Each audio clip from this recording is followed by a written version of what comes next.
ইয়া থেকে কিন্তু অনেক দাদা এবং দিদিরা আমাকে ফোন করে বলে, দাদা একটু ব্যবস্থা করে দিন না ইলিশ। দাদা ইলিশ খাবে? এই যে নাও দিচ্ছি ইলিশ, পদ্মার খাঁটি ইলিশ। ইন্ডিয়া থেকে চিঠি লিখেছে দাদা। হ্যাঁ, দুর্গা পূজা উপলক্ষে আমাদেরকে দাদা কিছু ইলিশ দিয়ে আমাদের ইজ্জতটা একটু রক্ষা করো। মানে হাসি লাগে। বাংলাদেশের ভিডিও আমি যখন দেখি আমার এত হাসি লাগে, যেন মনে হচ্ছে আমি মহারাজ কৃষ্ণচন্দ্রের রাজসভায় বসে আছি। মানে যে যার মতন পাচ্ছে পার্সোনাল ওপিনিয়ন দিয়ে চলে যাচ্ছে। কি হচ্ছে বুঝতে পারছি না। আমি খালি একটা জিনিস ভাবছি, এদের তোরা কি করতে চাইছিস বল দেখি। 140 কোটি ভেড়ার পালের জন্য 20 কোটি বাঘই যথেষ্ট।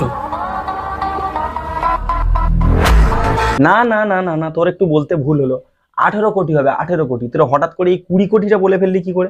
আর তোদের যদি 20 কোটি বাঘ হয়, তা বাঘিনী কোথায়? তোদের জন্মটা দিল কে? হঠাৎ করে তোদের বাঘিনী নেই, সবসময় 20 কোটি বাঘ হয়ে গেল।